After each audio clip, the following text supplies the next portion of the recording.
A really special program. We have our dear friend Walter Greason, who's with us, who's done other programs for us and been a very good friend to the Red Bank Public Library. I have some announcements to make tonight. First, as always, we have a lot of programs. We used to just have announce a lot of the programs in this program, but as a result of everything that we do now, both virtually and in the library, I recommend that you check our website for all of our programs. Often, if it's a remote program, you go to the calendar and you need to register for our remote programs. It's really easy to do. You just click on the date of when the program is and sign up for a program. If there's ever any problem, you can always email us through Google. You can call the library or stop in and ask your questions. This is a really great year for the Red Bank Public Library, as in November, we celebrated the beginning of our 100th anniversary. And so there are going to be all kinds of programs and things that are happening at the library. So again, I recommend you look at our website if you're more comfortable coming into the library. We have flyers and you can always call the library. We're really excited this year that we have tax help. AARP will be at the library beginning in February for free tax assistance. So you go to, there's a website that you can go and sign up. You can call the library, speak with our reference department. They can help get you signed up. But the key word with the library is always free, and we have some great people to help with your taxes. Also, we're really happy Monmouth Acts is at our library twice a month on the second and fourth Thursday of every month, and they're providing a social worker. So if you know anybody that needs help with things, just give the library a call or stop by the library on the second and fourth Thursday of the month. We're also really excited about celebrating Black History Month. Red Bank is a great town. There are all kinds of celebrations over at the T. Thomas Fortune House, certainly at the library. And one of the things we're really excited about is partnering with the T. Thomas Fortune and Two River Theater to present a Black History Month book signing. This is a program where you have to sign up at the T. Thomas Fortune House. You go to Chanel at tthomasfortunefoundation.org. I'll put it in the chat afterwards, but you can also contact T. Thomas Fortune. Black History Month will be celebrated in many ways at the library, but we're really pleased to have a special musical program, which will be the 20-piece Asbury Park Concert Band, led by John Luckenbell, and that's taking place on the evening of Wednesday, the 28th of February. As many of you know, a lot of the people I see that are with us tonight have been with this program for many of the programs during the 9 years that we've been doing this. We're so proud of what we've done with this program. When we started, it was really, other than Citizens for a Diverse Society, it was the only program of its type. Now there's many programs in Red Bank and throughout Monmouth County, so we're really pleased about that. But as you know, the Red Bank Public Library is committed to building a better community. We'll always pursue programming and activities to promote racial healing. So please keep in touch and let the library know if you know of a program that you would really like to do. Almost always we'll be able to provide what you're looking for. Tonight is a little bit of a tough thing for me because this is my last program I'll be doing with the Red Bank Public Library, because today is my last day of working with the Red Bank Public Library. I am retiring.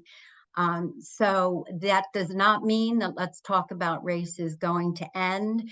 It will take a little pause in some of the programming, and we'll be doing probably more quarterly programs until we look at having monthly programs again.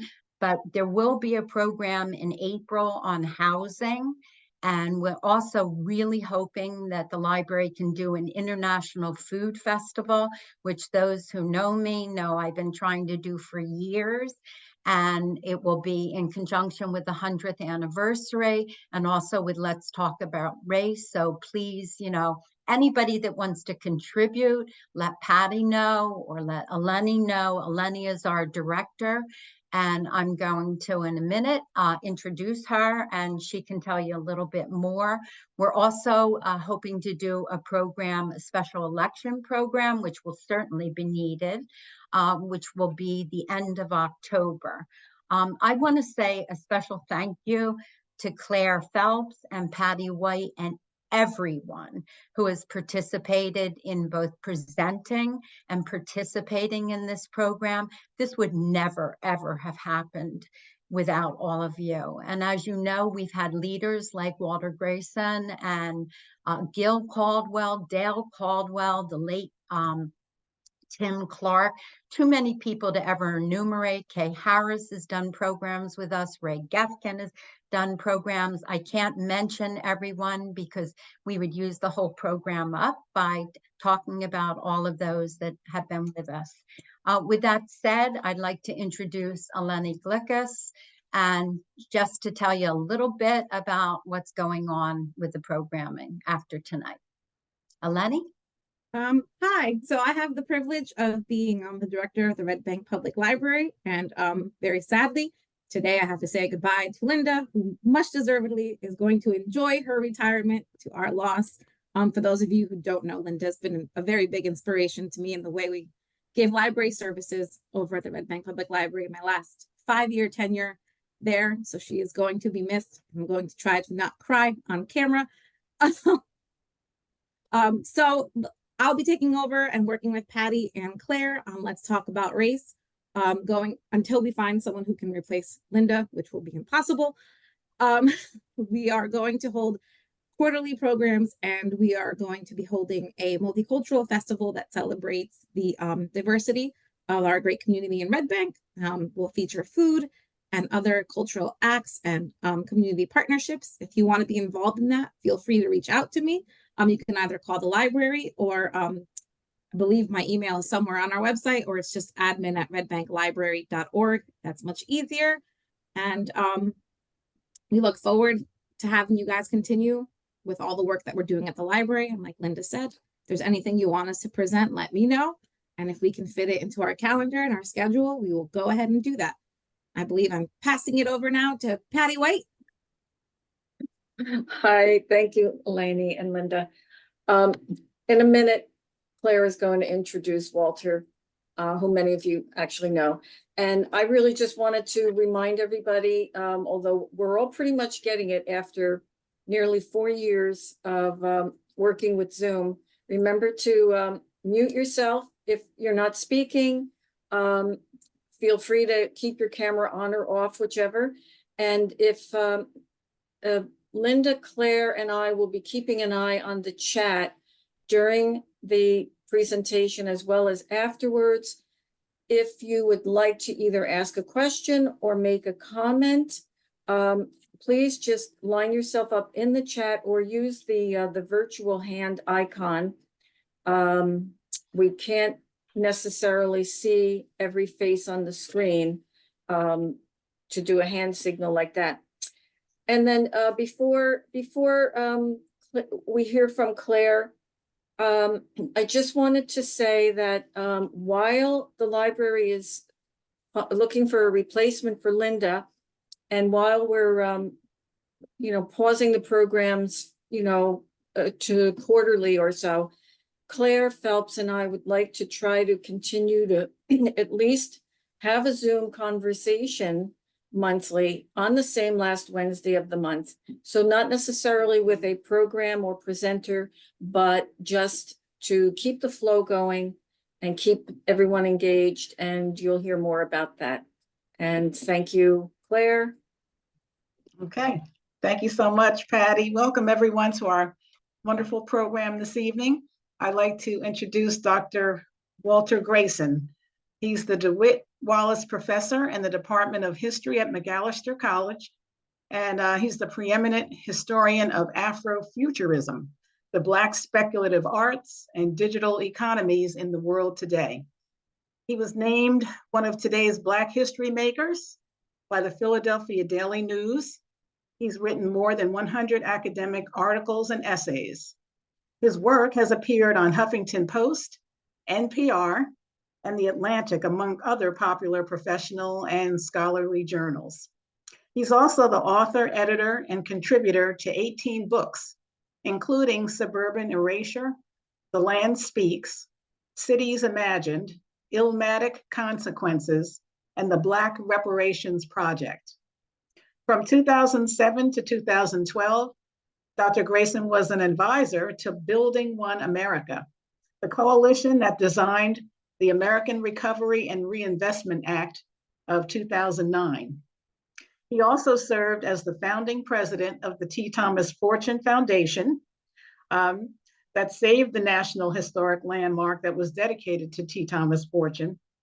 And he also was head of the project called the Wakanda Syllabus and the Racial Violence Syllabus.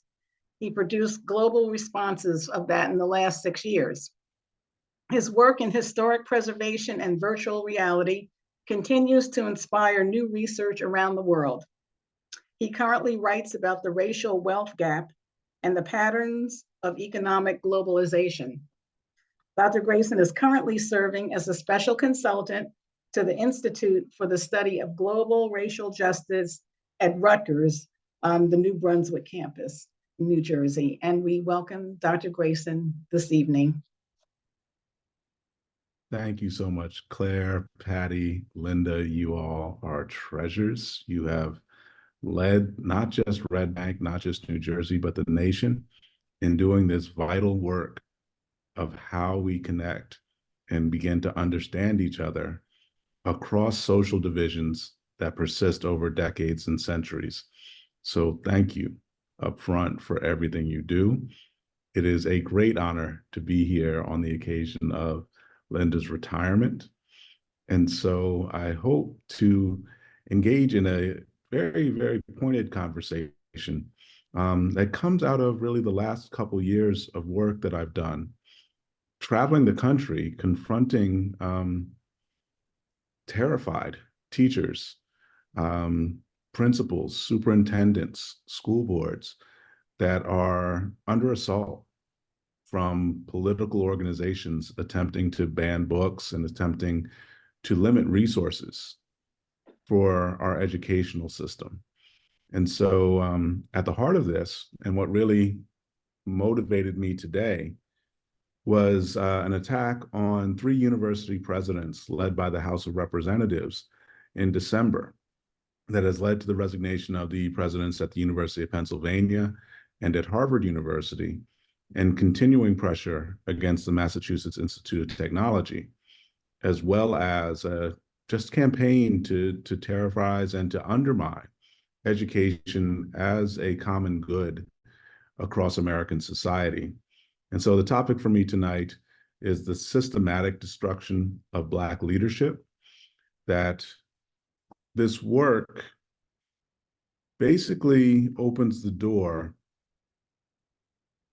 for a reversal, or what we saw in the 19th century was called redemption of the society by installing a white nationalist, white supremacist leadership cadre that will silence Black communities, Indigenous communities, immigrant communities, and people that they feel generally don't agree with their political orientation. And so I wanted to highlight this because in my career now, my entire adult life, I've gone from place to place to confront and to combat people who want to silence people on the margins. And how do we actually open the doors and listen to people that we disagree with, but not give in to the temptation or the fear to allow people to be driven from our communities, and in the worst cases, to be killed and their communities to be destroyed. And so to that end, I have to give a moment of thanks to two folks or two teams, one individual and a team of folks who are not here tonight. First and foremost, a dear colleague of mine, Angel David Nieves, was a historian at Northeastern University. Out of nowhere, very unexpectedly, he passed away in early December. And so he and I had spent much of the last 20 years talking about the kinds of topics we're dealing with tonight and figuring out solutions using creative ways to prevent the kinds of really painful history from repeating itself. And so I'm coping with enormous sense of grief and loss because Angel is no longer with us. At the same time, I'm coming from one of the greatest moments in my life this past Thursday, where at a conference dedicated to the memory of Zora Neale Hurston, a series of 5 years of research being presentations came to an end under the guidance of Scott French at University of Central Florida and Julian Chambliss at Michigan State University. The Afrofuturism series, the cycle of conferences that we hosted the last 5 years, culminated for me on Thursday afternoon when I gave a talk on placemaking and how do we do work like the T. Thomas Fortune Cultural Center project in the United States and around the world. But Zora Neale Hurston's hometown is where this event was held, is Eatonville, Florida. And Eatonville was in danger of being destroyed by redevelopment last spring of 2023. And because of our work with the conferences, we were able to preserve Eatonville in coalition with a local nonprofit called Preserve Eatonville Community. And now we've aggressively increased the amount of funds that are available to restore and protect that community in much the same way that the T. Thomas Fortune Cultural Center has been saved and preserved. And that model now has been adopted by the Southern Poverty Law Center, arguably the preeminent legal civil rights organization, along with the NAACP's Legal Defense Fund, for standing up for people who are in danger from these kinds of hostile political and economic actions. The SPLC has now created a unit of several dozen attorneys to seek out cases where Black and Indigenous communities are in danger and may be destroyed, and to file suit in both state and federal court in order to protect and preserve these communities so that their legacies, so that their histories will not be lost. And so for someone who grew up in Monmouth County, in large part indebted to the civil rights activists of Red Bank. Oops. There we go. Sorry. In large part indebted to the civil rights organizations of Red Bank and Long Branch and Asbury Park, as well as Freehold Borough. To watch the Black communities that I grew up in get wiped off the map, particularly Pergolaville in Manalapan Township, which is now the New Beginnings affordable housing development on the border of Englishtown, has been a massive trauma in my life. And now to do the work that protects places like the Fortune Center, like Eatonville, like some 2,000 communities that I now represent, including Rondo as a neighborhood here in St. Paul, and South Minneapolis, where George Floyd was killed back in 2020. I cannot imagine, I could have never imagined someone like the SPLC coming in and building a legal framework to protect these communities. And that's why I wanted to, at this moment, when we see the resignation of Claudine Gay, when we see the campaigns by tens of millions of people to make America great again, when all of this kind of violence and destruction was common, and if not legal, tolerated and ignored by law enforcement. I wanted to highlight the ways that we have come so far from that moment, but also particularly the stories that we don't often tell that impact the daily lives of people who struggle for justice. And so I need to frame this about the particular tool set I have. First, of course, I'm a historian. I have spent 30 years reading thousands of books, tens of thousands of academic articles, understanding not just African American history, not just American history, but world history, and figuring out the patterns of human behavior and the omissions that lead to the kinds of changes that reshape society. And so there's a sense of looking backwards that's a constant part of my life. And I'm always surprised that that's not more common. I run into generations of folks who say, oh, history is so boring. I never liked it in school. And so that piece, for me, I guess, came from just being a reader and growing up in the libraries around in central New Jersey, that I had an appreciation for the way that stories were formed, and particularly nonfiction. How do we talk about the past to learn and make better decisions in the present? So that history piece is fundamental for me. And I want to just be upfront about that in the way that I do this presentation. The second piece is my work in what is now called Afrofuturism.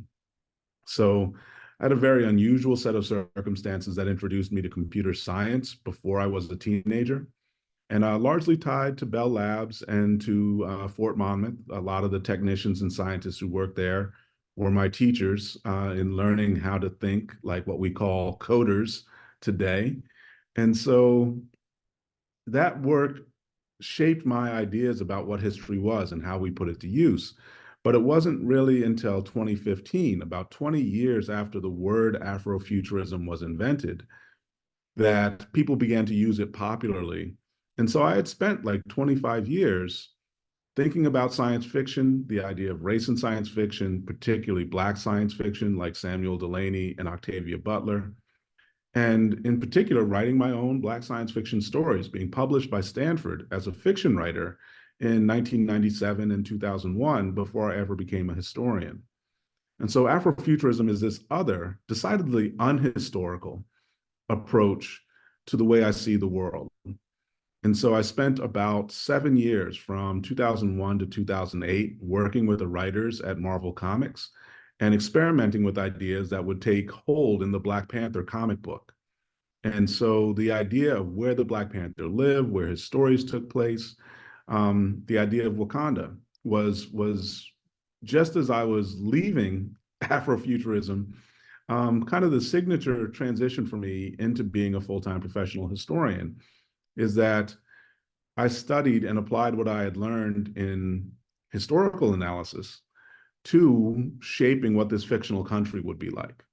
And so last year, I was happy to publish a chapter on what's called the Wakanda Design Group. The Wakanda Design Group is the company that represents Wakanda in world affairs. It literally has my same initials for its stock name because I had done the work to kind of build out what Wakanda would be in that fictional environment. And so when the film was released in 2018 and it began to grow as a worldwide phenomenon, it's been a tour for me where I just am swept away by people's energy about Afrofuturism.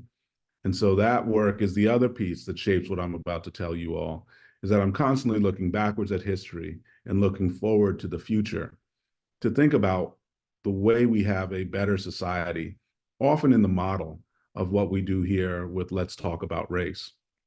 And so the first piece of this is hard and unpleasant. And so for folks who are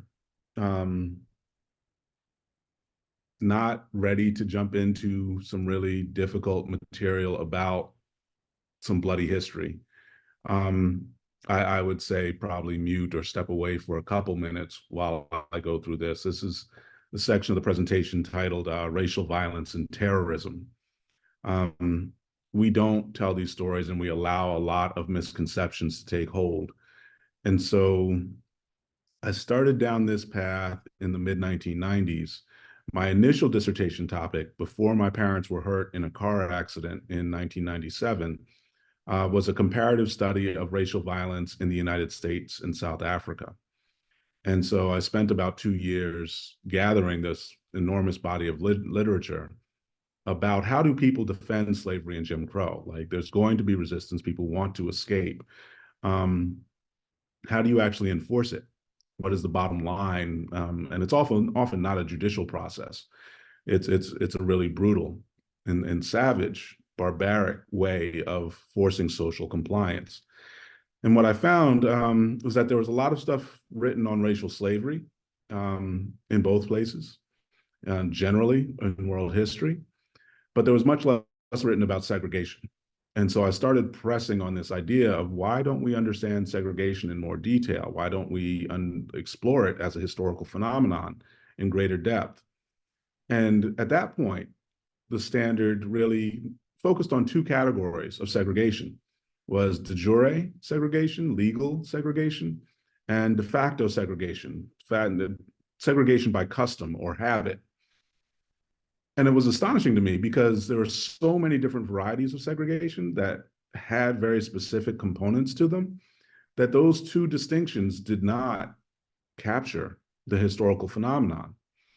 And so it was in that work that I drafted what they mentioned in the biography was a racial violence syllabus, a way of teaching about racial violence in US history that became a course that I offered in 2002 at Drexel University. And it was the basic experience of that course that then became the material I referenced in social media much later, when the Unite the Right rally happened in 2017, and revealed how little people knew about slavery, segregation, and racial violence, that these were not commonly explored topics, that there was a just vast ignorance about them. And so it's within that context that I wrote the syllabus. I love teaching. I love the students that I get to teach. And in that particular case, it's the only case where after teaching the course, I tore up the syllabus and said I would never teach that course again. Within 3 or 4 weeks of the beginning of the course, students began to leave the classroom to sob, sometimes to vomit. By the time we got to week 7 or 8, people were openly sobbing in class. It just, the horror of it is too much. And so that's why I'm very cautious about this particular material. But when we're focusing on the systematic destruction of Black leadership, that's really at the heart of what is happening in slavery and segregation, is that within slave codes, anyone that showed kind of intellectual promise or physical strength, they were singled out to be brutalized much more carefully, much more thoroughly. And so the use of rape and sexual violence, sexual torture was graphic, obscene in the primary source record. The way that under segregation, those kinds of brutal practices evolved into actually kind of standard code that people would share advice about the best way to maim or torture someone in order to force their compliance. I think one of my better examples, and I will respond to questions at the end of the talk. One of the better examples that's more casual, it's easier for folks to encounter, is the phenomenon of laughing barrels. And so I'll say the phrase again, is laughing barrels, is that throughout much of the United States, it was considered offensive for African Americans to laugh publicly, that it created a sense of unease or insecurity for white passersby. And so on streets, there would be a requirement that if a Black person felt the urge to laugh, they should run into the alleyway and stick their head into a barrel and laugh into the barrel in order to avoid engaging in criminal activity. And so this is not a terribly bloody or brutal process, but it is indicative of the level of obsession with social control, about the kinds of ways local governments, state governments enforced a hypervisibility of Black people and immigrants and Indigenous people. And so by writing the syllabus, and I'll share the link here and then show it to everyone. Oh, sorry, that is my Wakanda syllabus. Got to show you the correct document. Let's see.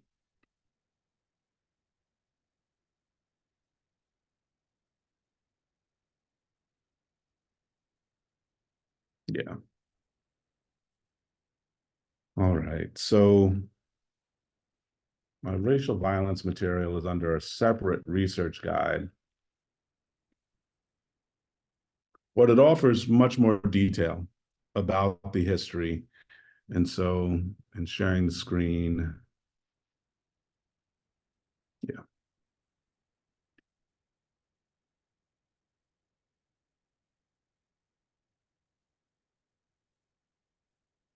I'm very pleased to report that the support at Macalester College has been extraordinary. And I should emphasize, in the Midwest, Macalester is seen very much like Harvard or Swarthmore. It's an extraordinarily elite institution. Only 2,000 students get to attend per year. And in particular, we get thousands and thousands of applications every year.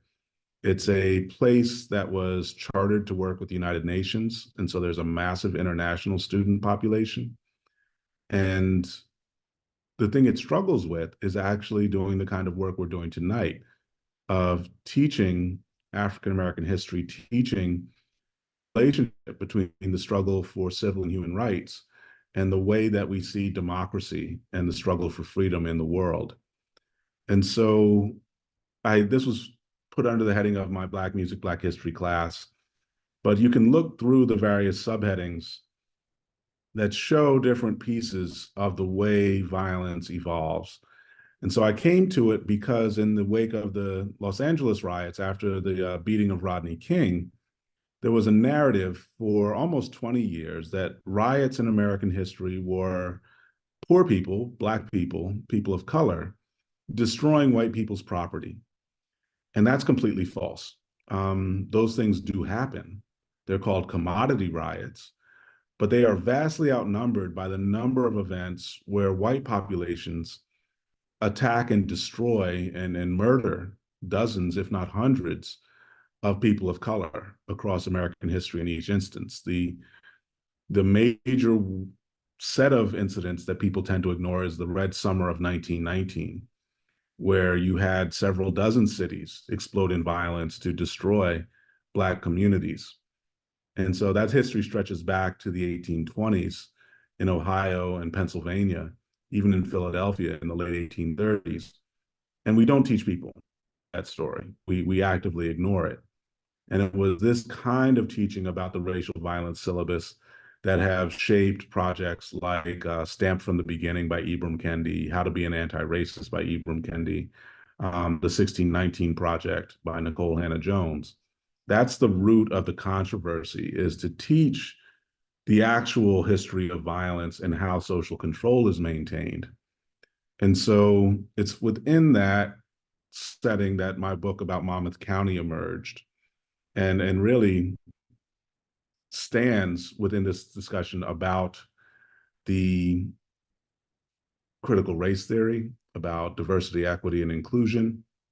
And so this is the core that many people politically don't want to be taught at any point in anyone's lives, but especially through K-12 education, through higher education. They want this to be kind of censored and kept away from the public at large. And so most of my work has been built around this idea of bringing more accuracy to the historical record. And so you can find a lot of the way this work unfolds on my basic website, which is walterdgrayson.com. And so it's building more projects like Let's Talk About Race. Everywhere I can encourage it to happen. And thankfully, we now have tens of thousands of people following this example. But that all grows out of that racial violence syllabus, and then took a particular turn out of my book, Suburban Erasure. I did 2 books on Monmouth County and New Jersey generally, The Path to Freedom and Suburban Erasure. Those 2 books did something that I didn't anticipate in the process of writing them. They took a long time. I didn't know as a graduate student how to choose an easier topic that I could have done more quickly. So it took about 10 years to do, more than 10 years, took almost 13 years to do all the research necessary to gather the materials to shape those 2 books. But they opened the door to this idea that the systemic violence against African Americans was not just these individual incidents of riots and murders and lynchings, that it was much more structural. This was built into the way that the country actually functioned. And so that's where most of my remaining time is going to be focused, is to propose to all of you that not only do we not teach the basics of violence as a form of racism, but we don't teach the way that that violence is then encoded in our policies, in our laws, in the kind of commercial behaviors that we assume to be normal. And so I'll walk through several examples of this. The idea of going from a proposal to study racial violence in the US and South Africa into then writing a dissertation about the destruction of land held by African Americans. And then ultimately, the erasure part of suburban erasure is that places like Pergolaville are not just destroyed, they're wiped from the historical record. That what struck me when I found the document was that Pergolaville existed on a map in 1960 as a distinct community in Manalapan Township that said, oh, there are 1,000 Black families who live here. And then in 1980, the maps of the same region never indicated that Pergolaville had ever existed. And so that was the red flag. That was the moment when I realized, oh my goodness, what else are we erasing?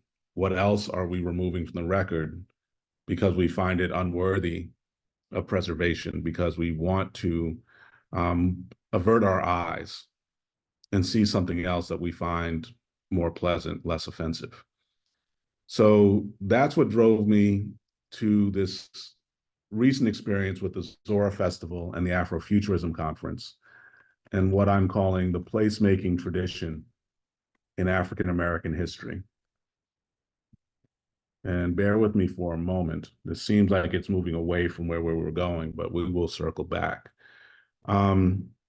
So Genius Locus is a blog website where I preserve records of places that are in danger of being destroyed. And I have dozens of student researchers and faculty colleagues who help me and are helping do this work. The placemaking tradition, I've got to learn to type more effectively.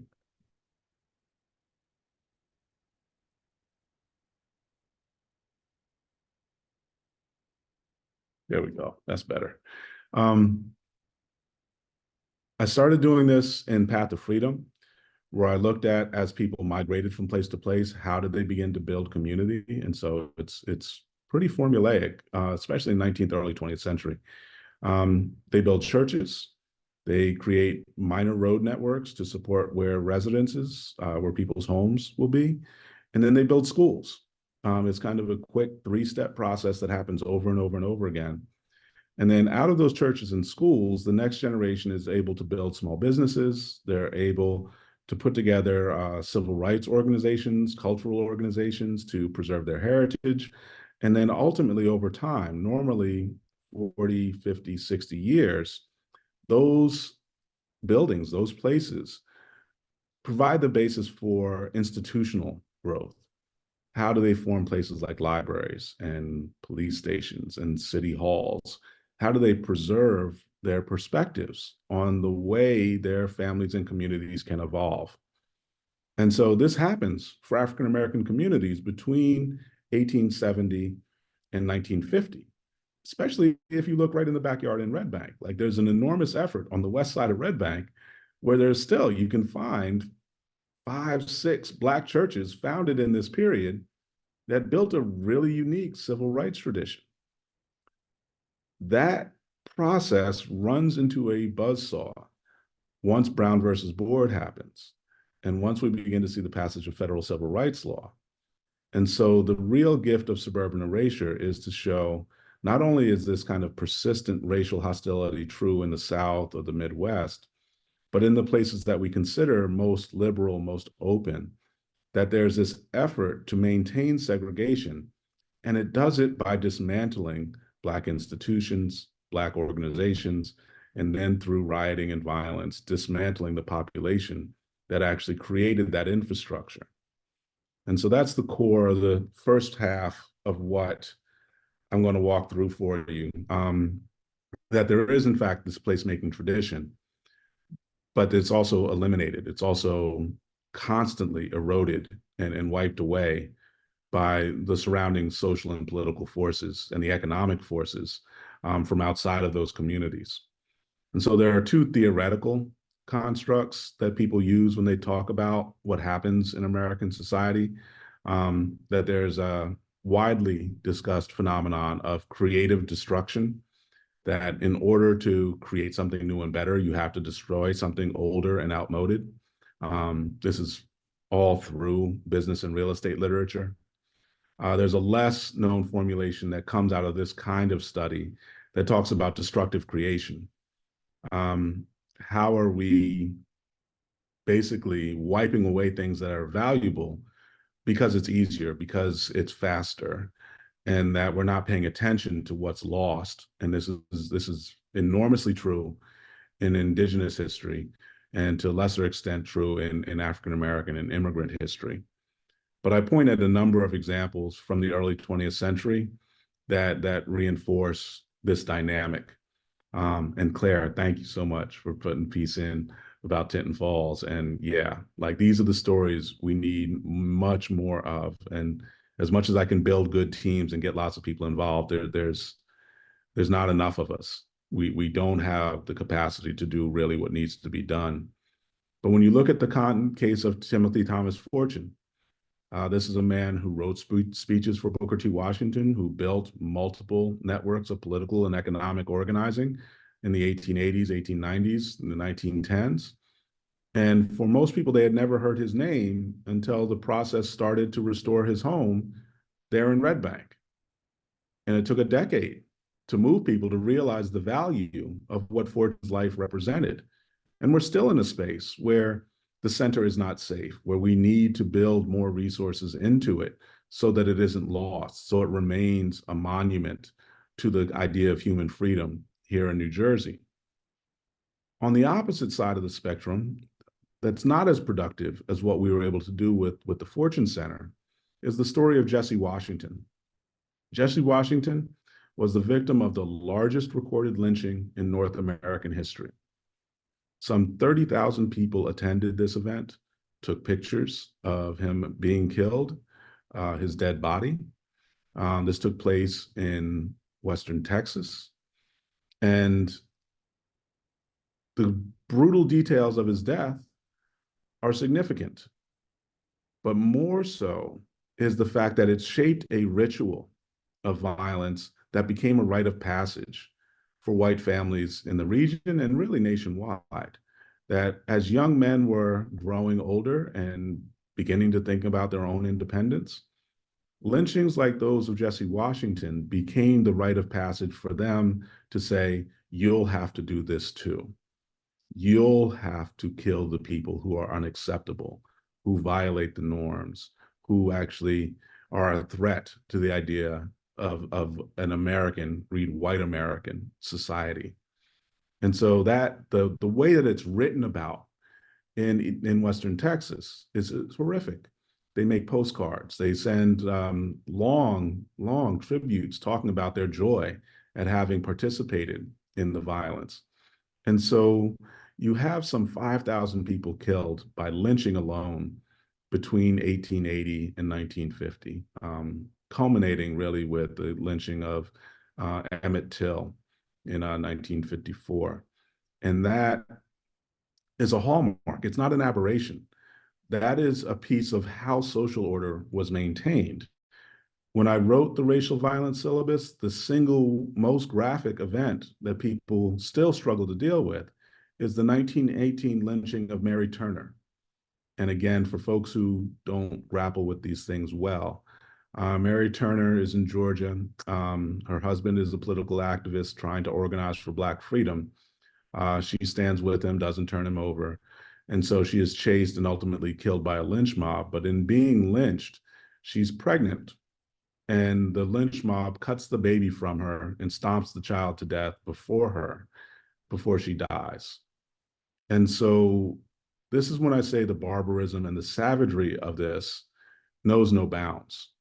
As much as I can shock you with the story of Mary Turner, there are thousands of worse stories, and yet we share none of them. We make no one aware of what goes on when we allow that kind of thinking, that kind of language to grow and expand. I often think about the death of William Monroe Trotter, a man who went into the White House and confronted Woodrow Wilson and said that his segregationism was unacceptable. And a couple years later, he's found in a locked room having committed suicide, but no one has any details about how that occurred or what happened. It's one of these just mysteries that persists across African American history, that this very loud, very straightforward African American man died suddenly, mysteriously, after confronting the President of the United States. These kinds of actions set the table for what continues into the middle of the 20th century. One of the people who is most inspiring to me is Paul Robeson, born in central New Jersey, just a few miles from where the library sits in Red Bank. Robeson is one of the greatest human beings ever to live.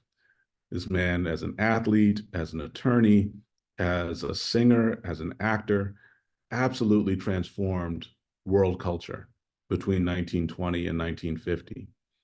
But because he chose to stand up as a peace activist who said there should not be a Cold War between the Soviet Union and the United States, his passport is seized, he is blackballed in Hollywood. Within a decade, he loses his career. Martin Luther King, the NAACP, all of the civil rights activists that we celebrate turn their back on Paul Robeson because they don't want to be tainted by the communist red baiting that destroyed his life. And so Robeson falls into poverty. In the last years of his life in Philadelphia, he's scrounging for food. He's living off of just whatever people want to donate to him. And so he is wiped out of the record, despite all of the work and all the success that he had achieved. In a very similar way, Zora Neale Hurston wiped away from the record, despite having success as a poet, as a writer during the Harlem Renaissance, despite being best friends for a time with Langston Hughes. When she began to be an anthropologist and to document the genius of Black language among the Geechee and the Gullah people and the rural Black populations across the South, she is wiped out of the academic record. Her stories aren't taught. It took the miracle and the sacrifice of Alice Walker to go back and recapture Zora Neale Hurston's work and bring it forward to the public again in the late 1970s and 80s to make people aware of what she was doing and how powerful it was, how deeply she challenged the ideas of what civilization was. And so this is a habit. This is not accidental one-off case after one-off case, that there is a purposeful design built into the way that we actually recognize and preserve records that actually works against Fortune and Trotter and Turner, Robeson, Hurston, and tens of thousands of more people. I'm particularly troubled by this in New Jersey because it's my home, but also because I've studied it in such enormous depth for the last 30 years. And this is a section I call Weeding the Garden, is that the idea of the Garden State is its own kind of mythology. It has its own appeal. that's rooted a lot in the sense of the American Revolution. You know, the story of Molly Pitcher, the story of George Washington crossing the Delaware, and then derivative stories that come out of the Civil War and service, and certainly World War I, World War II. The kind of military tradition of New Jersey shapes a sense of political distinctiveness that obscures a lot of what makes New Jersey very unique. And so we're talking virtually in the Red Bank Library.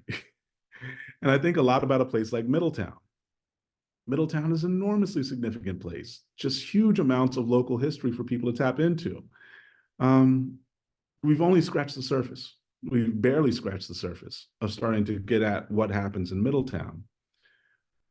But it's also being overwritten, and you have folks that are in leadership in Middletown that have no interest in showing the complexity and the depth and then the details of how these places evolve.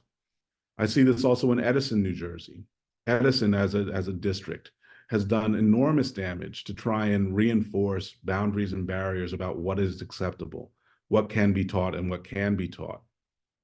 In my hometown of Freehold, and I use the phrase my hometown intentionally because Bruce grew up down the street from a bunch of my cousins. Freehold as a regional school district, and certainly in its K-8 systems that feed into the high school, intentionally omits Black history and immigrant history and what we go on with in terms of studying indigenous heritage. I had to remove my son from the school because he was so badly treated as he grew up. This process of destroying not just the function or the reality of Black leadership, but the idea of it, the promise of it, has grown. And that was what troubled me when I finished writing Suburban Erasure, is that we had a chance in the early 2000s to really take a different path. New Jersey is a pretty amazing place, all told, in world history. But we don't go through and dig out the evidence and tell the story. I can plug all the work that I've done and go on for days about all of it. But if there's no other book on New Jersey that anybody reads to understand this period, I actually recommend Elizabeth Cohen. Elizabeth Cohen is probably the most distinguished historian alive right now. She is a Harvard professor. Her book, called A Consumer's Republic, is about Northern New Jersey.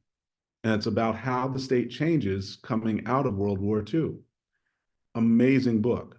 I'll critique it as a historian, say she needs to do a little bit more on small towns in New Jersey. But overall, this look at what the social process is. Why does it grow and become overrun with suburbs? Why do we get the Garden State Parkway? Why do we get the New Jersey Turnpike? All of these transformations that shape the world that we live in today, we don't teach them clearly and effectively so that people understand them going forward. I think about places like Montclair and Plainfield, Trenton, Camden, Atlantic City. There are all brilliant, amazing histories of these places that have been written, but they're not part of what we teach. They're not part of what we discuss as part of our lives. This started to hit home for me most dramatically with Wendell White's work, where he looks at a man named George Henry White, who moved from North Carolina to New Jersey in 1903. And he is fleeing racial violence in North Carolina. He is the last of the Black congressional representatives to be elected, and he loses his race. The South becomes solidly white supremacist for 60 years. And he comes to New Jersey and uses all of his resources to build an independent Black town, Whitesboro. The irony does not escape me. But this construction is now documented by Wendell White, who was at Stockton State University and has done this series of extraordinary photo books looking at the way Black places evolve and change and how they get wiped from the landscape. And so when I started seeing what Wendell was doing, I started paying a lot more attention to the world of New Jersey history since 1990. I owe my degree to Clement Price, who, as the defining historian of African-American experience in the last 50 years, worked out of Rutgers University, Newark, built all of the landmarks, built all of the texts that actually teach us about African American history in the state. One of my saddest conversations with Clement was talking with him about preserving all of the work that he did. He was getting older in 2002, 2003, right before I graduated. And he knew that the Center for African American History that he had built would be destroyed after he had passed away. And so he and I hatched a plan to create an endowment that would actually preserve his center. And it worked spectacularly. Millions of dollars flowed into the center. They now have more faculty than they've ever had. And all of his work has been preserved in perpetuity so that this history will not be lost. I could not do the same for Giles Wright. Giles Wright was the primary African-American historian for the New Jersey State Historical Commission. An absolute genius, someone who was taken from us far too soon. And really, it's an embarrassment to the state of New Jersey that there has not been a similar effort to preserve Giles Wright's career in the way that Clement Price's has been by Rutgers University. But this is what happens over and over and over again in this tradition. Folks who are leaders, who build communities, who create institutions, if they're not destroyed immediately in the way that we saw with William Trotter or with Jesse Washington or Mary Turner, they're eroded, they're dismantled. Their names, their voices, their contributions are hidden from public sight to the place that after 10 or 20 years, no one recognizes them anymore and they're thrown away. This strikes especially close home to me because Clement was able to pass along the gift before he died of preserving the work of Marion Thompson Wright, who basically is the foundation of modern Black history in New Jersey. But there's only one event that really celebrates her every year. Every student, every teacher should know the name of Marion Thompson Wright. We don't understand the state without her work, but no one talks about it. It's only Clement that made it possible to go back and look at her once a year. I'm trying to do this work for my direct mentor, Betty Collier Thomas. Betty Collier Thomas built museums and libraries across the United States before becoming a professor at Temple University. Her Center for the Study of African American History and Culture was the model and template for what Lonnie Bunch put together as the National Museum for African American History and Culture. Betty doesn't have much time left. What we can do right now is to make sure what she accomplished is not lost. And so I'm working with anybody I can find to make sure that people look at her work. The most monumental work she produced is called Jesus, Jobs, and Justice. And it's a study of Black women religious leaders and the social movements that they built over the last 100 years. Massive, amazing book, but almost no one knows about it or pays attention to it. We still have a treasure alive, although they're marking the transition of his work at Seton Hall, is Larry Green. Larry Green is the last of the big three historians, along with Giles, along with Clem, that really made Black New Jersey history possible. I know of one book that talks at all about what Larry Green has offered to us. Everything I've said tonight is indebted to what Larry Green has written. And no one is going to go out of their way to make sure we study it and understand it. So Clement Price, Giles Wright, Marion Thompson Wright, Betty Collier Thomas, Larry Green, these should be regularly household names. These are the people that are in the process of being wiped away and forgotten. But for me, this crystallized as a crisis in the last 2 years as I watch scholars who specialize in New Jersey ignore one of the most pertinent breakthroughs to come from the research in the last 20 years, is the knowledge of the Black Brain Belt. It's a series of Black communities going from Middletown down to Belmar, where African-American professionals lived while they were working at Fort Monmouth or at Bell Labs or any of the other spin-off kind of communication technologies companies in the region. The Black Brain Belt is one of what I found to be almost a dozen very high income, highly educated Black communities based around military technological investment through the middle of the 20th century. You get the first signs of the formation of the Black Brain Belt in the late 1930s under the Second New Deal.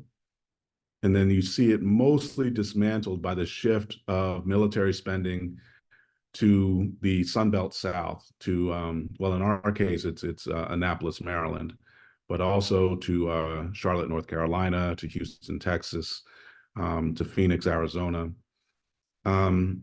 It ultimately dismantles. And then you all can drive through Asbury Park or Long Branch and see whole communities that no longer have access to the same level of prosperity.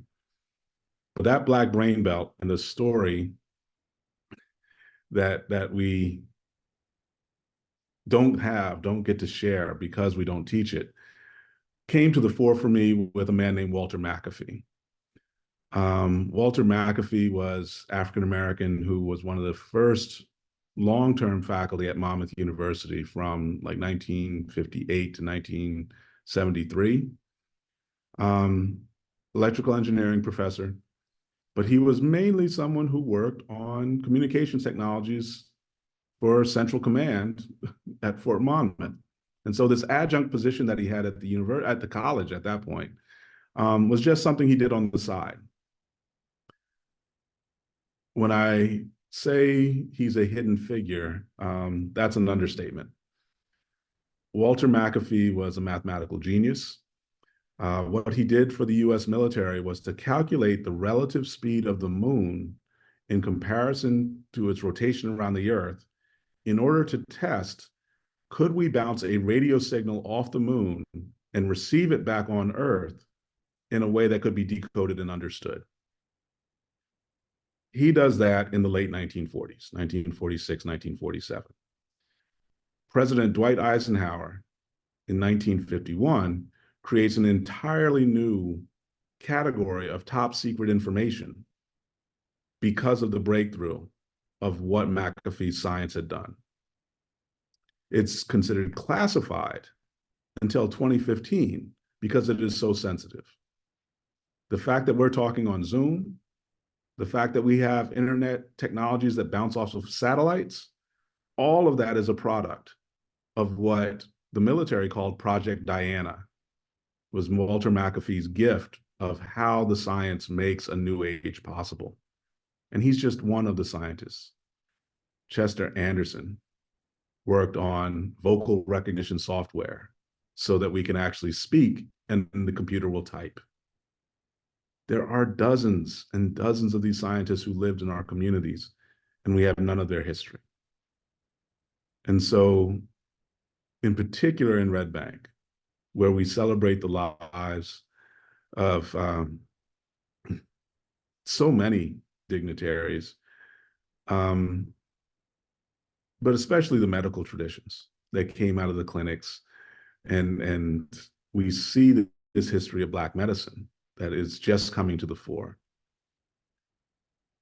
Those stories have to be preserved, and they are being lost minute by minute, day by day here in these communities.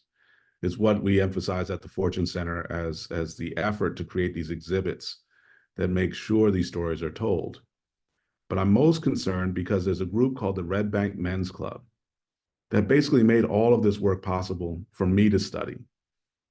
And almost everybody in the men's club is over the age of 75, most of them over the age of 80, and no one has done any oral histories with them. The hostility from the people at Monmouth University when I proposed this work has been off the chart. There is a determination to make sure that these stories are not preserved and told, and certainly not acknowledged as to where they come from and why it's important to preserve them.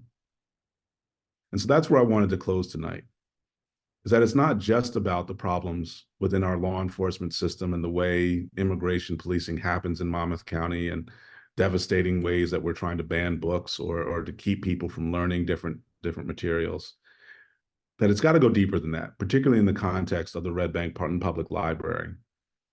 There's got to be a commitment to acknowledging the sources of the people that had generated all of this information.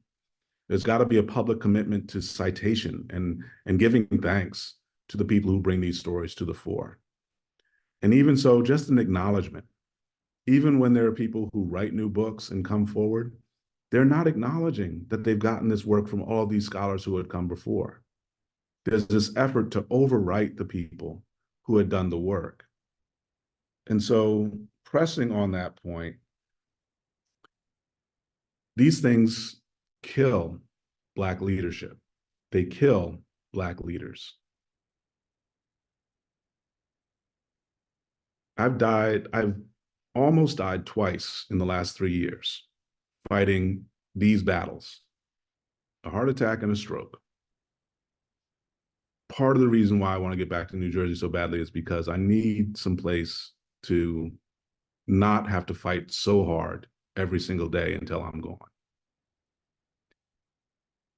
I look at my colleagues who do this work, who leave the world way too early, like my friend Anhel. I want to close with a challenge to my colleagues, my beloved community that raised me and offered these gifts. Can we find a way to create an archive of Black leadership and Black scholarship, even if it's just virtual, like the website that I shared from the college? If there's a way to gather the books, to protect them. I know there's an individual librarian at the Asbury Park Public Library who's trying, but he's fighting uphill. He doesn't have the support that he needs to get that work done. There are ways we can go much further than what we are currently doing, and can overcome the resistance that comes from other New Jersey scholars who don't want to preserve this work, who want to take the credit without actually having done the service. And so that's why I was eager to come here tonight to celebrate Linda's work, and Patty and Claire. You all, I can't tell you how rare you are, how priceless what you do is. At this point, I'm just thankful to be here with you all, and hopefully we can do some more amazing things going forward together.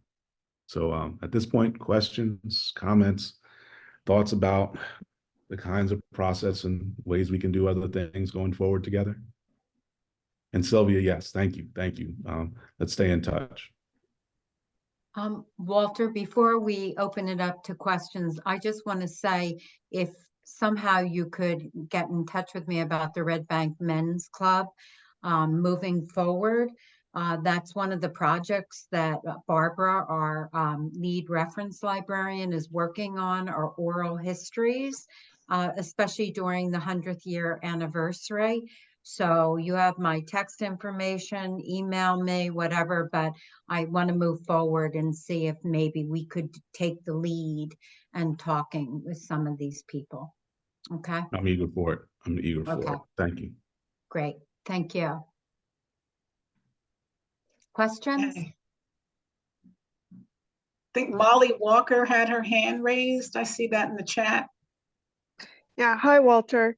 I'm a friend, or I know your Aunt Lillian very well. I remember driving back and forth to Jamesburg and I was working in North Brunswick from Freehold, and going through, and I'm sorry, I've forgotten the name of the town, that area in that North Manalapan, outside of Englishtown. Yeah. And I was always struck that there was an area there that the ground was always completely bare, like a large area, completely bare. And for 10 years, it did not grow any weeds, nothing, totally nothing. And then they built a little development over it. And, you know, people were excited to move there. And I'm like, are you kidding me? I don't know what they dumped there, but it was something and Ed Ludsparsky was the organic farmer just on the way to Jamesburg outside of Manalapan. And he said he grew up there and he never remembers anything growing there either. So, you know, it was just before mine. So just another bit of environmental injustice No, that's in that actually area. that was where Pergolaville was. In order Yeah. to build the new beginnings development that went in there, they had to excavate down. I'm trying to remember, it's like 8 or 10 feet to get rid of all the soil that had massive toxicity. The residents who spoke to me about living there talked about huge cancer infection rates, leukemia rates for children. A Right. terrifying, Yeah. devastating experience to grow up there in the middle of the 20th century. One of my students just helped me create a replica of what Pergolaville looked like, and it's one of the things that moves me most because I know Rick was on the call a little while ago. Rick Gefkin is doing tours with Hmm. Gilda Rogers in Western Monmouth about Black history. And I told him to tell the story of Lila Stevenson, who built the community refuge church in Manalapan right next to the Englishtown auction. And Hmm. that's whose Lila's ministry were the Pergolaville residents. She built that church for them so that there would be somebody to support them and care for them to help overcome a lot of the issues that you raised. So I really Right. appreciate your comment, Molly. Yeah. And I remember people were always saying, "Oh, you ought to be careful when you drive through that section." And I'm like, "What?" I I rarely saw anybody. And one time I had to stop at the church parking lot because I had to, I don't know, the baby was throwing up or something like that. And people are like, "You stop there?" And I'm like, "It was a church. I don't think there's any problem with that." So I was always so shocked that people said that. But Yeah, that no, and was, even Jamesburg has some amazing stories that we're not paying attention to. We're not going back and preserving. yeah, yeah, yeah. Well, thank you for everything. Thank you. We have a Lorraine's trying couple to of raise her comments hand. here. Okay, Lorraine Stone, and then I wanted to go back to a couple of comments people made. Lorraine? Hi. You can't see me. I don't know what happened to my face. I lost it. But at least here's my voice. My name's not even on where my face should be. But anyway, Okay. hey Walter. Hi, Um, Lorraine. Such a pleasure to see you. Talk to Ron Bernstein. Uh, and we were talking about Eatonville. And so he reminded me that you were going to be here tonight. Um, my immediate thought, and I have many, since we share this home area together, and we share a lot of old Black folks that we knew coming along the Yeah, way. Um, Asbury Park, Walter. Asbury Park is about to submit to erasure. Um, I was stunned. Um, Martin Luther King holiday. There was no MLK program in Asbury Park or Neptune. Second Baptist Church did have a Sunday morning service, but that's not the same thing.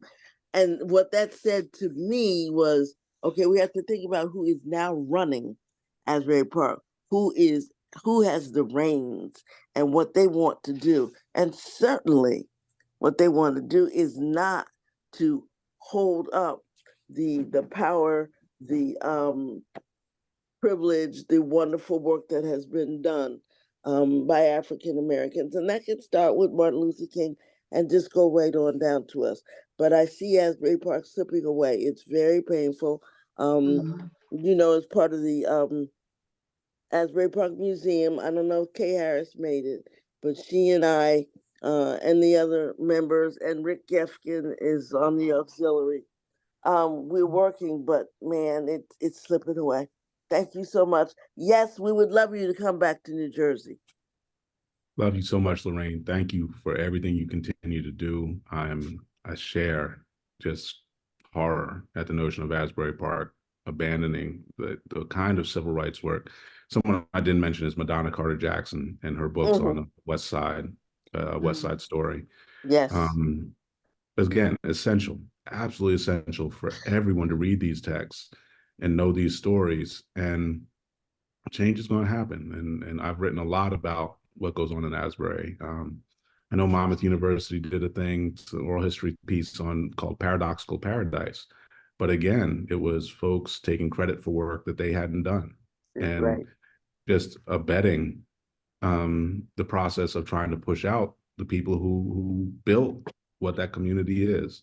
So yeah, no, like let's talk this coming week and we'll figure out. I'm gonna get back there and put up a wall, put up some speed bumps to make sure we can preserve some of the elements that you're talking about. Oh, and before we move on, this is Kay, and I just want to There interject. she is. Yeah, I just Yes, want ma'am. to, hi, I want to interject that the city is holding the 22nd annual Black History Month celebration. They've been doing every year for 22 years. Oh, come And on, that's, Shay. I just got the invitation earlier today, Lorraine, and it's being held February 28th at the Berkeley Hotel. And they do, you know, try to have a program that acknowledges contributions.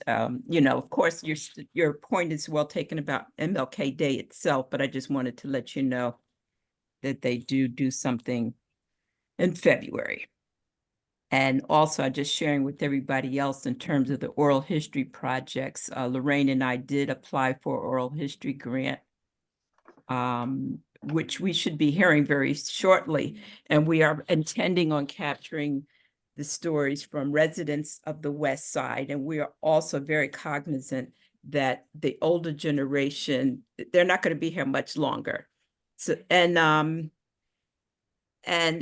in this context, it's not just the African-American, but the diversity. So people will know that at one point, West Park, the west part of Asbury Park, was the laboring class. So it could be the Italians and the Jews, etc. And we were also recipients of two of the paradoxical, the grants from Monmouth University, like in 2020 and 2021. So we were able to utilize some of those funds for our museum exhibits so far. Good. So progress, and we will continue to talk and see how we can collaborate. Yeah, no, with you, go Walter. back to Ridgevite, go back to Zanetta. They have more and they need to give more. Yeah, and our thanks also to Rick, who consistently reaches out. He wants to make sure if they're having something and we're not responding, he said, hey, we want to make sure that we have those diverse voices. So thank you, Rick, and also Claire. And those are two people that I look up to as my champions who've really been doing a lot of the work and helping to collect those stories and share them. So it's really a group effort. And so I want to thank Rick and Claire for everything they've been doing as well. Indeed. And Nina, shout out to you. We see you there too, doing your part with the West Side. And Nina, in fact, you may want to share with them about your tour, the thing that you're working on. We actually just applied for a grant to do a heritage walk on Springwood Avenue in regards to either getting plaques or full flagpoles down the whole corridor of Springwood Avenue, where you can actually walk down, see the name of the organizations, you press a barcode, and it'll give you the history of that section where the flags are. So we're actually working on that, and I just sent my information. I would love to be able to sit down and talk with you in Yes, regards please. to being able to really, bring it home, because we've been even trying to get our high school kids to go over to the senior center and start doing historical conversations with them so our children can learn their history. Indeed, indeed. And there's a lot of things I can provide that are just virtual free resources as well, but we definitely need to talk more. I saw Patty was waiting. Yeah. Hi, it's Jim, actually. Oh, Hello, Dr. Greason. Good to see you again. yes, sir. I just wanted talking about different books. I brought to mind a book I read a while ago. It was by Karcher, who is not Black, but he was a former Speaker of the New Jersey House. Multiple Municipal Madness. Yes, yes. New Jersey Municipal Madness is, you know about it. I thought it was it might be a good resource for people to look into, especially the one chapter they have where he talks about how Middletown and Shrewsbury Township were once the only localities within Monmouth County, which at the time comprised both counties. and how it got divided up into something like 80 separate localities. And, you know, the part that racism played in a lot of that. Yes, I'm talking indeed. to you, No, West that Long includes vital Branch. text. Even if we could just make a free PDF available for people, he holds the keys to a lot of solutions of lowering people's tax burden and lowering insurance burdens, and basically making New Jersey a lot more affordable. But like no one gets in and really reads the kind of hard work that has to be done to get there. Wait, and who are you talking about? That author Alan Karcher? Karcher, yeah.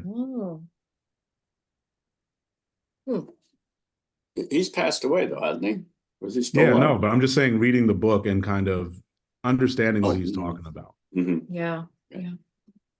But thank you. Come back to New Jersey. Yeah, as fast as I can. Wow. One brief note I'm going to share with everybody. This is my last website to send out. In November, New York City's Department of Education published the Graphic History of Hip Hop, Volume 1. And I wrote it. My good friend Tim Fielder did all the illustrations. If there are students, community centers, folks who would like copies, certainly I'll get a free copy over there to the Red Bank Public Library. But if you're interested in copies, just enter your info on the website and we make sure you get one. The expanded edition, so the free one for the New York City kids is about 25, 30 pages long. The expanded hardcover edition is 100 pages. And so if you all would like the big fancy one, like I said, go on the website, let us know that you want to get a copy. Very good. Thank you so much. Very nice. And I just very quickly, Walter, did you see Nina put in the chat? I think that she'd like to reach out to you. Yeah, I'll put that in for everybody so y'all can reach out. Okay. Thank you.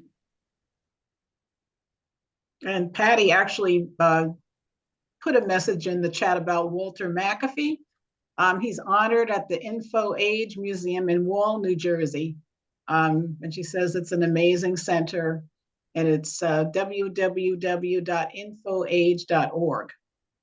Yes, indeed. And they're planning to do a celebration of McAfee with his family at Monmouth University. I think it's going to come up sometime before June. So if I see the announcement, I'll send it along.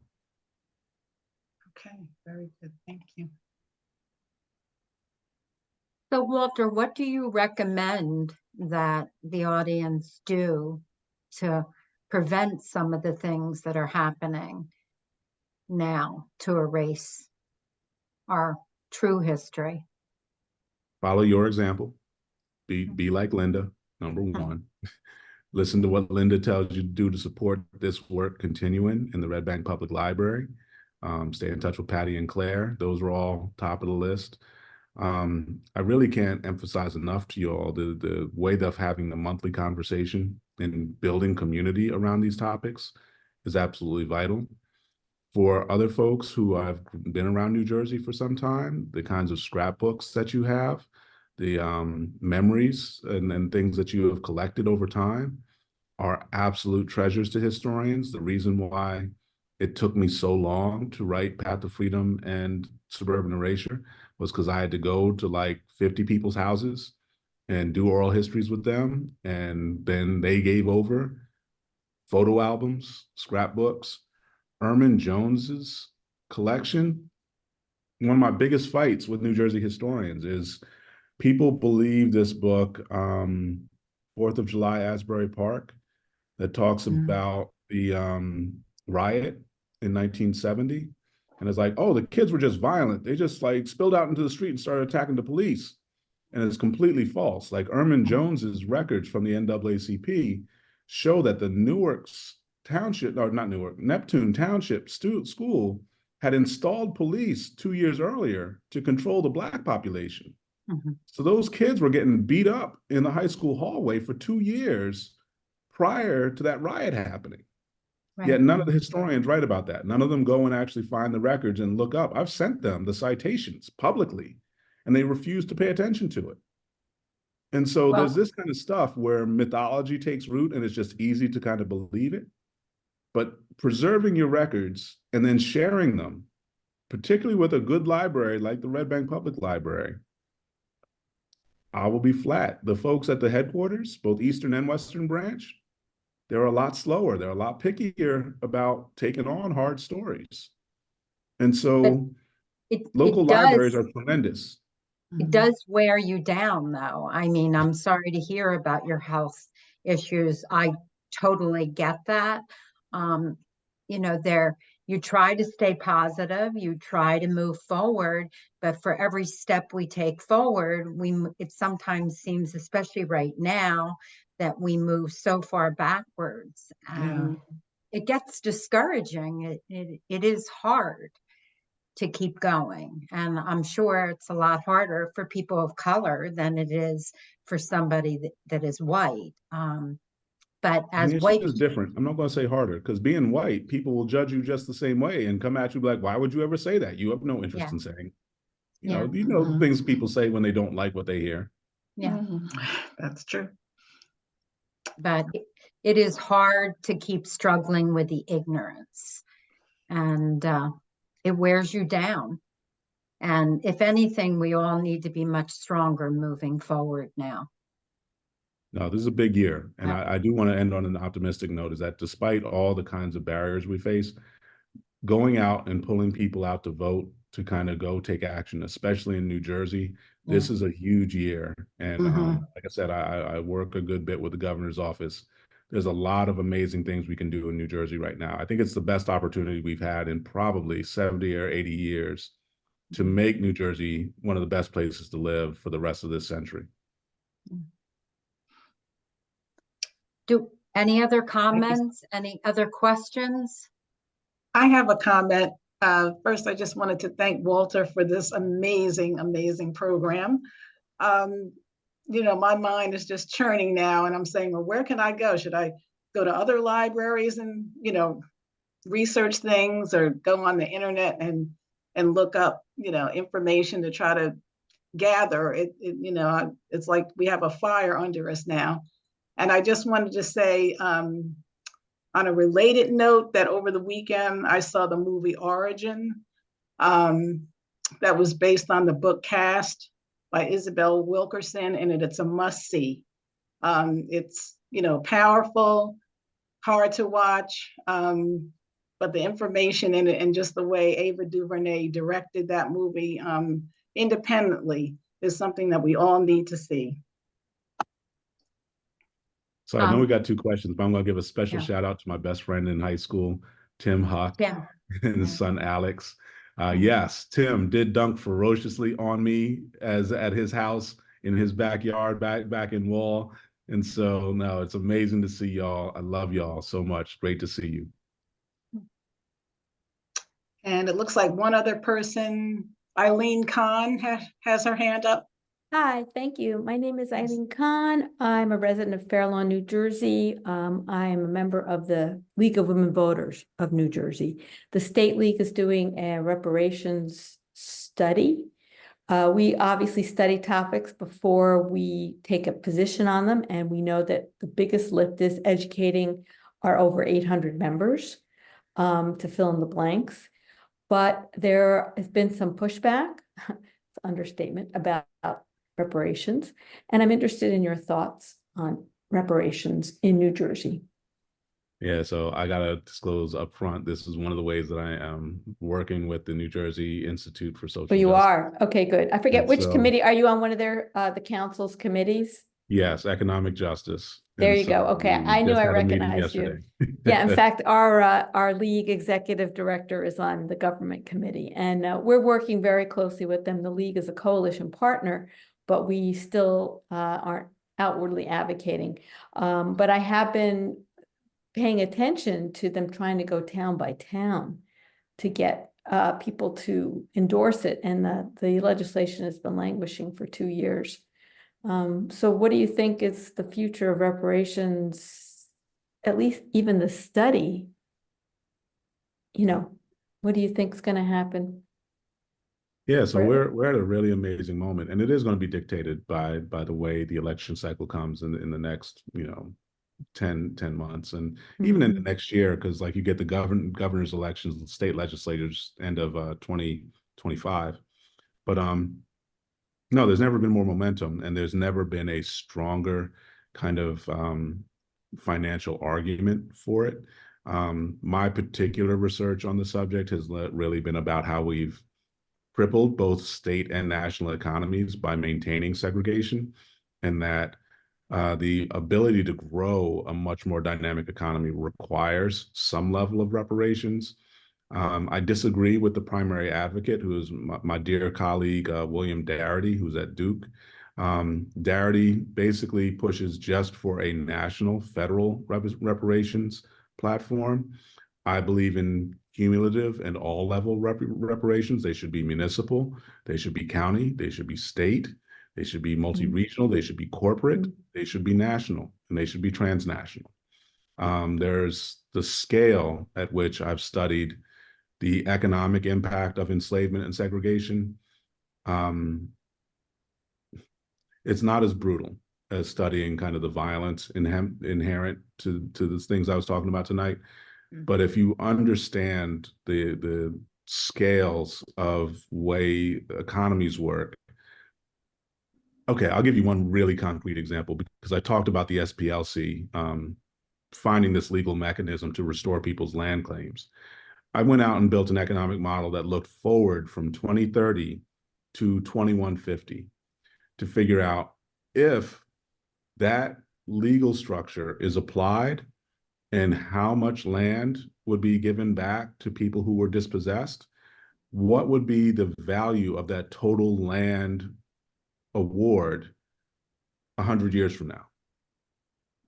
And so when I started doing works like this, people never talked about trillions of dollars. They were like, billion is like the biggest number we really know. Like, it can be tens of billions or hundreds of billions, but there's nothing bigger than a billion. And so my work started changing the vocabulary and say, no, there are trillions of dollars that are out there. And so now you see most business news, budget debates, they'll talk about trillions over time. So a trillion is a million. The thing that I found when I looked at what the impact of the SPLC model was, it's not just hundreds of trillions. It is thousands of trillions, which is literally called a quadrillion. And so there's this new scale of what kind of wealth is generated out of the reparations debate. Darity believes it's somewhere in the neighborhood of $14 trillion, $15 trillion. It still is a very narrow and conservative calculation, even though the number sounds big. And so, Right. yeah. Do you think that I believe in taking that debate very seriously. Yeah, do you think that the position of New York State and the progress that's happening in California it's a good sign for us in New Jersey here? Yeah, I believe the governor is going to find a way to move the conversation forward in the next year and a half. And so it's going to be a much more difficult thing legislatively. I don't think we can just expect like in 2 years that'll happen. But my goals are more in the 2035 to 2050 range. I see. Thank you. Eileen, you should get in touch with the library also about the future program on the vote for the October program. Okay, if you could do that. Sure. I mean, I'm hoping that the league down in your area will be taking that on. And we do have members from all over the state in our task force. So, Okay, great. thanks. Including Molly. Okay. Also, Patty had her hand up. We are running a little late, but I don't. Well, I didn't have anything other than to say my heartfelt appreciation, Walter, thank you. And Linda, thank you for starting this in the first place in 2015. And to just, you know, as hard as it is to hear these stories, I hope that what it does is encourages everybody to keep your spirits up, keep your courage up, and do what you know is right. And you will find your place to serve. Thank you, Use your everyone. voice. Right. Yeah. Thank you so much. And I think if we don't have anything else, anybody, I'm not missing any hands. And am I, Walter? This is one of our longer programs we've ever had. And it is with great sadness that I end this tonight. I thank you so very much for being with us, and I thank all of our loyal followers for helping make this program happen. As we say, always use your voice. Speak up when you hear people that are saying things that are just not right. Definitely say something. Good night. Thank you. Thank you, everybody. Thank you, Walter, Linda, and Patty. We'll Thanks. talk to you soon. Good night, Okay. everybody. Good night, Good night. everyone. Thank you. Thanks. You're welcome.